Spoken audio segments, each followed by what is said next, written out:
Good morning, JCT. Welcome back to the Safety Mile with Jac and Kyle. I'm Kyle. I'm Jac. This week we got Miss Tiffany here from Driver Settlements is going to join us in. So let's go ahead. We're going to go over our birthdays and our anniversaries, and then we'll visit with Miss Tiffany here for a minute. Absolutely. All right, for birthdays this week, we got Hosea Edwards, Miguel Rios, Jesse Brabham, Vern Mert, Scott Strobel, Bill Wren Jr., Bill Wren, John Epler, Kristen Knight, Pedro Rodriguez, Raymond Vines, Curlin Simmons, Rhonda Guffey, Dominic Horry, Edwin Montez Guzman, and Benjamin Ollie. So happy birthday, guys. I hope it's a great one. Happy birthday, guys. Appreciate you so much. Okay, anniversaries for this week. Start with 1 year anniversaries. We got Paul Blair and Tammy Blair. That's your 1 year anniversaries. 2 year anniversaries. Olin Blue, John Irwin, Sean Johnston, and Douglas Smith. That's all 2 years. 3 years is going to be Michael Edmonds and Sean McGee. Okay, 4 year anniversaries. That's going to be Raymond Parks, guys. Thank you so much. I appreciate you guys hanging out with us and staying strong. So we got Miss Tiffany Todd here from Driver Settlements is going to sit in and visit with us and talk a little bit about Driver Settlements. Oh, Tiff, what are some of the struggles and things you face dealing with Driver Settlements as far as drivers making sure they're getting their stuff turned in on time? Is it the properly filling out our trip sheets or not even having a cover sheet at all? Yes. These types of things. So kind of go over some of that with us.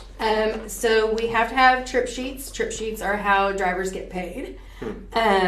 Make sure they are filled out completely and scanned in within 24 to 48 hours. If you're the original to pick up the load, you write where you picked it up in the company.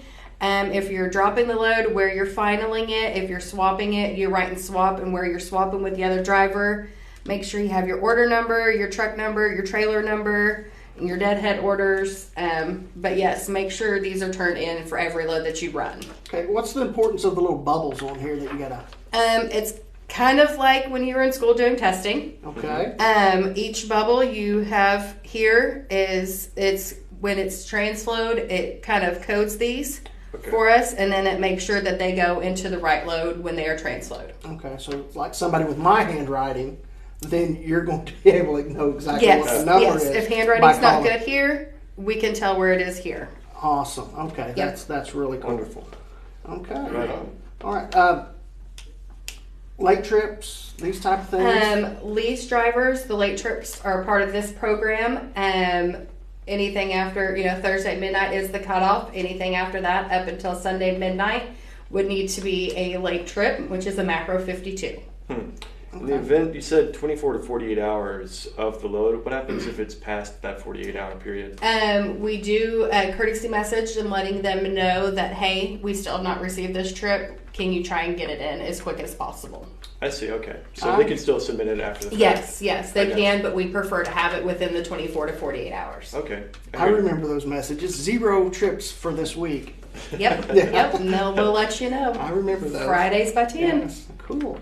Okay.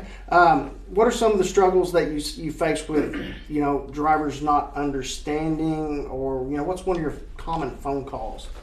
Really, it's the paperwork, not knowing that they have to send in the trip sheets, or not knowing that they have to send in the trip sheets for swaps or deadhead orders. So they'll call and they'll ask about them, and we just go over that with them and let them know to make sure they're filling it out completely, correctly, and making sure they're turning it in for each load. Deadhead orders, that's a good one, because sometimes you're thinking deadhead, you're thinking that's a deadhead move, I'm not really moving freight, you're thinking that's automatically going in, and it is not. It is not. You still have to fill all these out for a deadhead as well. Okay. Yep. And then make sure you're scanning in, we call the trip sheet your cover sheet, all your bills if you're finaling the load. If you've got any reimbursable receipts, scan those in. If you have lumpers electronically, we ask that you take a screenshot of that and then scan it in with the trip sheet and everything through TransFlow as well. So if I was swapping a load, I wouldn't actually necessarily send the bills in, No, but sir. I would just transflow just the cover sheet. Yep, you would transfer the cover sheet, any reimbursable receipts you have for the load, and then you would hand the bills over to the next person filing the load for you. Very good. Yep. Wonderful. Yeah, I mean, really appreciate you coming on in and doing that. Anything else the drivers could do out there in the world to make your life a little bit easier here in the office, specifically outside of the trip sheet and everything? Honestly, just making sure all the paperwork is scanned in, make sure your lumpers are scanned in, and really that's it. And making sure they're scanning it in on time within that time frame. Gotcha. Awesome. So keep on the ball, guys. Yeah. Make sure you're keeping on the ball. That is a big deal because that's your money. Mm-hmm. Yep. Yeah, they've got to process it so you can get it. Yep. Absolutely. Okay, Kyle, any safety tips for this week? Well, I did want to kind of go over an email that was sent out by our coworkers over at Hirschbach recently about all of our values here at JCT. The first one with a bullet, is safety first. You know, we are the safety mile with Jac and Kyle. There you go. So, you know, we are on board with that, of course. I just kind of want to read you what this says, though. We can kind of talk about it for a second. Safety is our top priority. We are committed to ensuring that all of our operations are conducted in a way that protects the well-being of our employees, our customers, and the public. Pretty simple and short, but really summarizes kind of what we're trying to do and achieve every day. Yep. Right. Along with that, you know, I mean, I know Brad was in about 2 months ago. I asked him, hey, what is the one thing that we in the safety office can do to help out as far as the process goes to the companies? And he says, prevent accidents, which is like, of course, what Jac talks about every single week. You know, make sure that following distance is looking good. Yeah. Make sure you're speed managing, you know, you're managing that speed. Especially this time of year. Oh, yeah, right. I mean, it's slippery out there. So, yeah, guys, I mean, we're dedicated to making this process and the safety value our top priority. So, you know, join on in, guys. We're trying to, the water's fine. Come on in, the water's fine. Absolutely. All right, safety first, guys. We're all in it together. We're all striving to reach the same mark as far as safety excellence. We're doing that together as a group. But when you're out there on the road in the truck yourself, you got to understand, at that point, nobody's going to do it for you. You've got to step up and hit that mark every day to strive for excellence when it comes to safety. This time of year right now, we've got a bad winter storm that has rolled through the south here, dumped a lot of freezing rain, sleet, and everything is just super slick out there right now through the whole center section of the country. Guys, if you're out there in this area, I want you to understand one thing. Stay within your ability of what you can do. And of course, you probably want to double or triple your following distance. We want to greatly increase that following distance because that is our one out, is always having room to stop. Managing your speed in these types of environments on snow and ice, especially on the bridges. If you're traveling too fast and you hit that bridge and that thing's going to slide out from underneath you and there's no telling where you're going to end up. Right. These trucks get off the road, they kind of bounce like a football. You don't know which way they're going to bounce, right? Mm-hmm. Not a good thing. So let's stay on top of our speed management. Let's greatly increase that following distance. And then number one, guys, if it is unsafe for you to travel down the road, find a safe place to park. When you say safe space or safe place, where do you mean? Okay, one, I do not want to see any of our trucks on the shoulder of the road. I don't want to see any of our trucks on ramps or off ramps. That's illegal parking, guys. Mm-hmm. If somebody hits you while you're parked there, it can be considered to be your fault. For sure. Because it's for emergency parking only.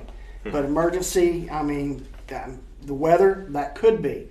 But for your safety as a driver, when I say safe place to park, you need to get to a truck stop, someplace that's got heat, got food, fuel if you need it, because sometimes you don't know how long you're going to be stuck there. Right. You could be stuck there a little longer than you're thinking. So we want to make sure you get someplace that does have heat, because if something does happen to that truck, the truck has an electronic issue, it gels up, the fuel filter freezes up, which we see a little more of the fuel filter freezing up than we didn't necessarily see gelling, but fuel does still gel. A lot of times the ice crystals in the fuel filter will actually freeze and stop the flow of fuel into the motor, therefore a lot of guys will think they're gelled when it's actually the ice crystals in the fuel filter that do that. But the truck's going to shut down, or you have some sort of a electronic sensor failure, the truck's going to shut down. If you're in a rest area out in the middle of nowhere, you've got yourself in a dangerous situation. So what I mean, find someplace safe. It's someplace such as a truck stop. It's got heat, food, fuel, the things you're going to need. In an emergency, like when I've said this before, when they do shut down like 80 or some of these larger highways, they get them shut down. When the truck stops start filling up, the first responders, DOT, Highway Patrol, they will start funneling trucks to fairground areas or large shopping center parking lots and start turning those into truck stops. If that's fine, because at that point you will have people coming by checking on you to make sure you're safe, make sure you're okay, bringing coffee and taking care of you out there. You don't, some rest area out in the middle of nowhere, you're just there. And and if you have an issue, it's your issue, and you may not have help. Right on. Well, I think that pretty much wraps it up for this week, everybody. Thanks for tuning in. Thanks, Tiffany. Yes, thank you, Tiffany, for coming in and For visiting having with me. us. That was very awesome and very, very crucial for the drivers to know and understand that process. Yep. Okay, and thank you, Adam, for helping us out, our producer, knocking it out. You guys take care, stay safe, and if you need us, call us. Absolutely. Thanks. Thanks.